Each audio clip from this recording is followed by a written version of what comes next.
Good morning. Good morning, my darlings. Good morning, my darlings. What's wrong? Live. My lighting's not that good, I guess. Let's see here. It's a little better. Good morning. The baby's gonna cry. Let her come. To pick up where I don't want to come across this too preachy or anything, or make people feel bad for having sex. It's not my intention at all. But I have this little noise maker to make it fun. So yeehaw, let's go, baby. Let's talk.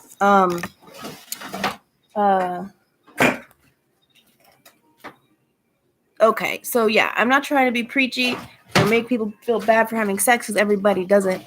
I myself abstain. I'm abstinent. That's me. Okay, doesn't make me better than anybody or anything. It's just my personal choice. Reason. Okay, so let's go. Why did I choose to talk about this? Okay. What's this? Something's going on my computer. Am I still on here?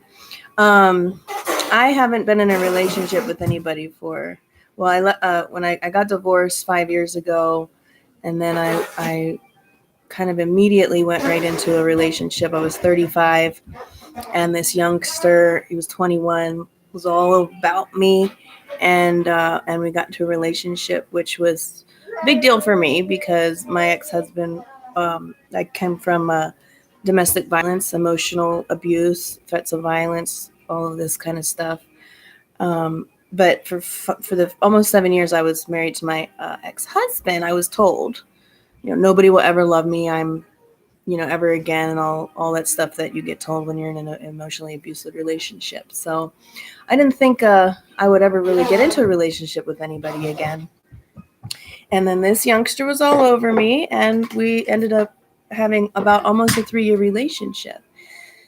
Yeah, I was 35, he was 21, and it was a lot of love there, and but it was sex. That's what it was. That was the basis of our relationship, was sex, and it was the best, okay, ever. But that's all it was. It was just sex. So almost 2 months ago, I decided to date someone, and but I told him, I wasn't ready for sex. I don't want that right now. It's not what I want.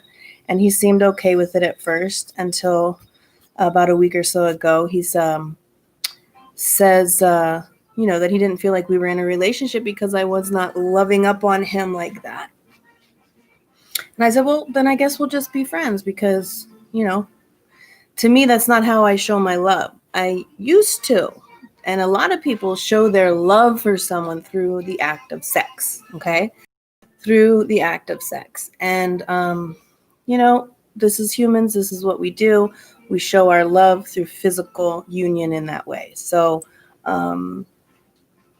it's normal. But where I'm going with it, what I've noticed a lot with people is it's more of a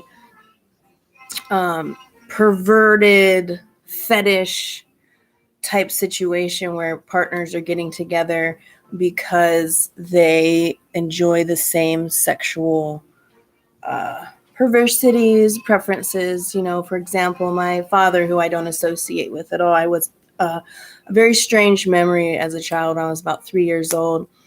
My father was laying naked on the bed, and I was naked, and I have a twin brother.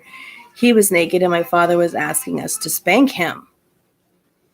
I remember this. I don't remember anything before that. I don't remember anything after that, but I remember that.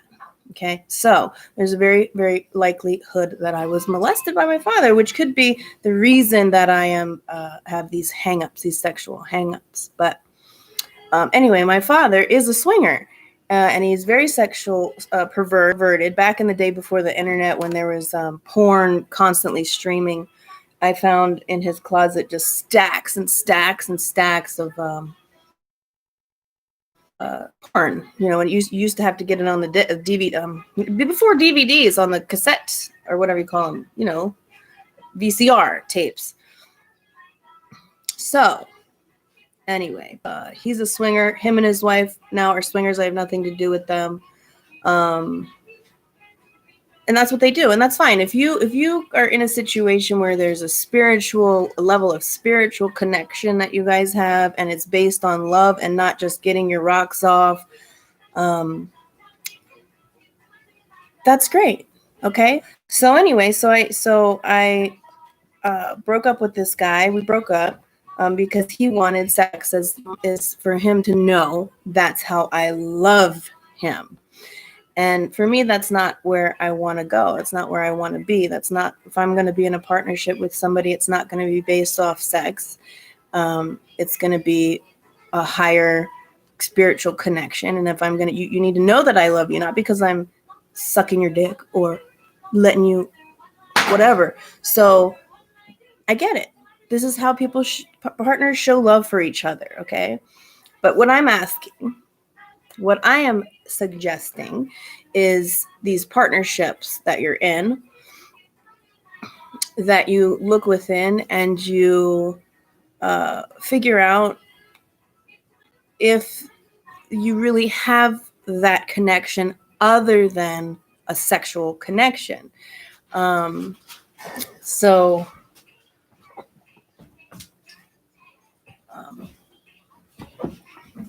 Again, let's see, I got this little noise maker. I just want to make it fun. Ah! Oh my God, what if you realize that you're in a relationship with someone and it's just sex? What do you do then? Because you've realized you don't have the connection with them, and it's a codependent situation, and you don't want to leave because you're codependent. And then you've also, to some degree, established some kind of a sexual addiction with this person, which is very real too. That it's called pair bonding. It's chemical reactions that take place in your body when you have sexual relationship with someone. You create a pair bond. Chemical pair bond. So that's real, so you're kind of addicted to this person. So you don't want to leave the situation. You're kind of stuck in this sexual addiction, codependency, and it has nothing to do with procreation, which essentially is the purpose of sex, intercourse. Okay. So I didn't want to be coming across as preachy or making you feel bad for your sexual relationship or your sexual preferences. But getting to the preferences, there's so many fetishes and perversities. I mean, beyond my even comprehension. I'm 41 now, and I just learned that there's such thing as a foot job the other day. A foot job, okay? I'm sure can imagine what that means, right? Not a hand job.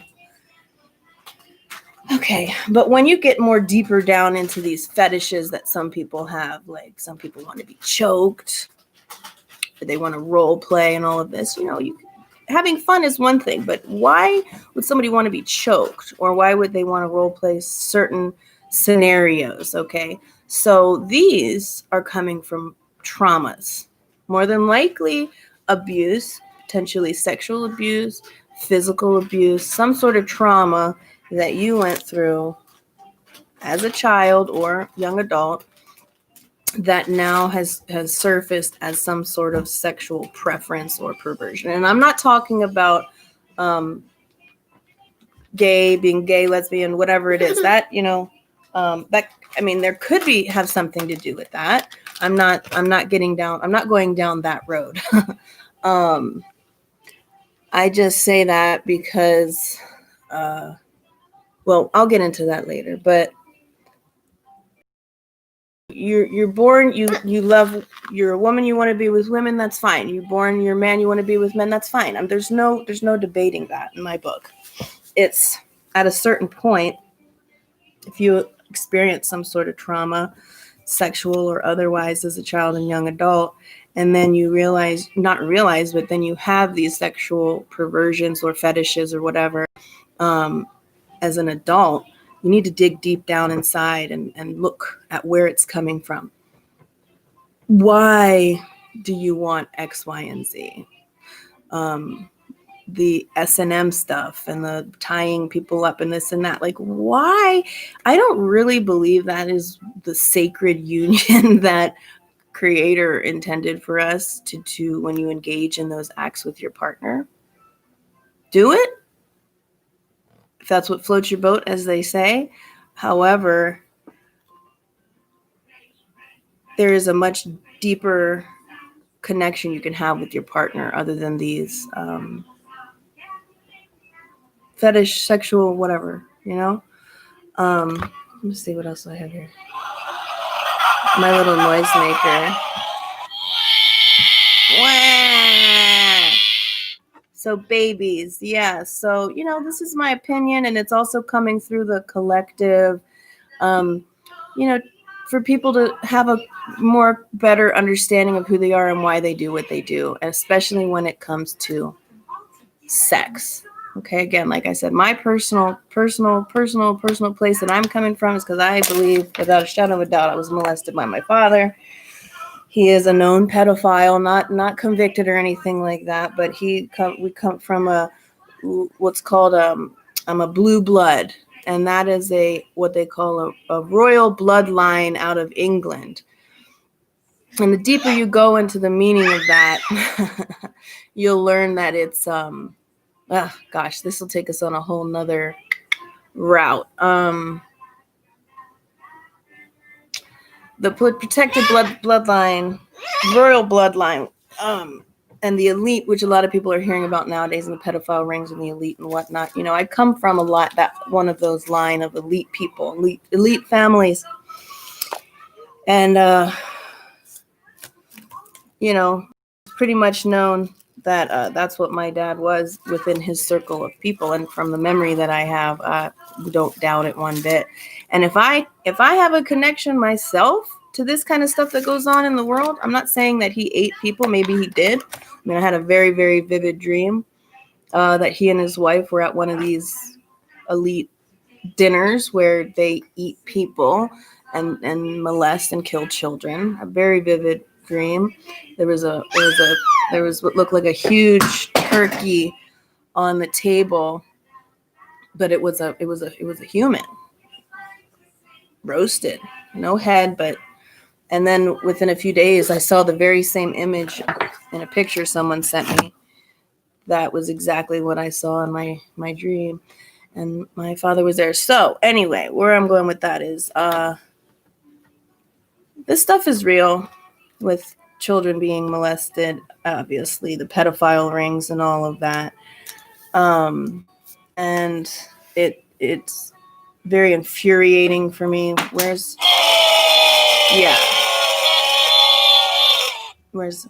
his noisemaker's fun? It's horrible. No debating that one. But so what's coming through is, for with regards to sex. Let's talk about sex, baby. It's everywhere. It's everything. The youngsters are growing up, coming up. They want to do their twerking and their this and their that. It's all about sex. There's no sacredness to it. Again, I know there are a lot of exceptions to the rule, and there are partners that get together eventually in life, or even at young, you can find a partner and you have good solid morals and a good sacred union, and you experience each other in that way sexually, and it's not revolving around your sexual preference or your fetishes and whatnot. That's the basis and the root of your relationship. So hi, somebody's watching me. Thank you.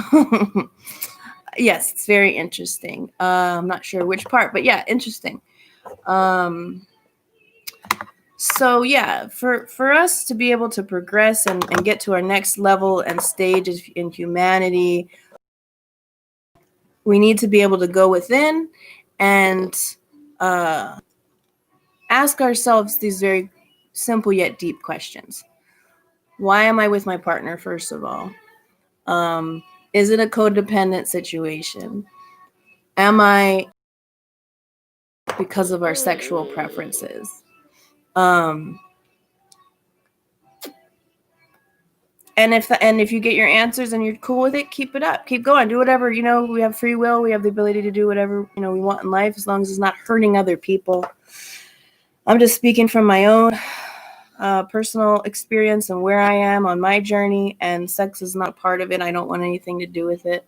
I'm not ruling it out one day, getting a partner again and experiencing, sexual stuff with my partner at some point, is only if it's coming from a place of sacred union. That's me. So let me see what else.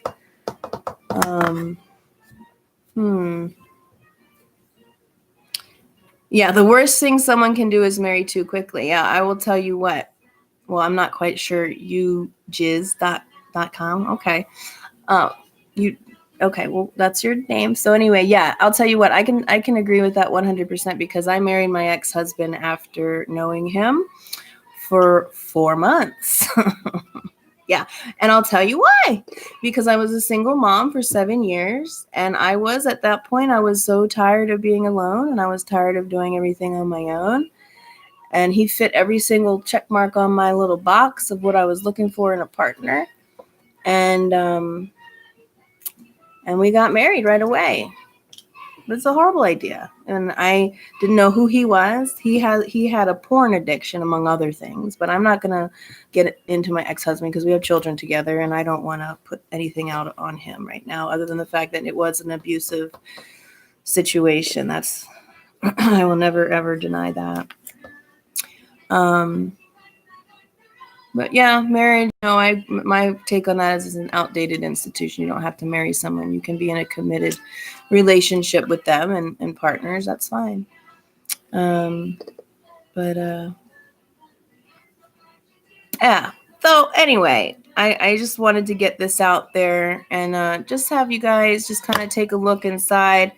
There's nothing wrong with pleasuring yourself, okay? You can do that. And people, you don't need someone else to do that for you, okay? And you shouldn't not be doing it if that's how you're showing your partner that you love them. There are other ways to show that you love them.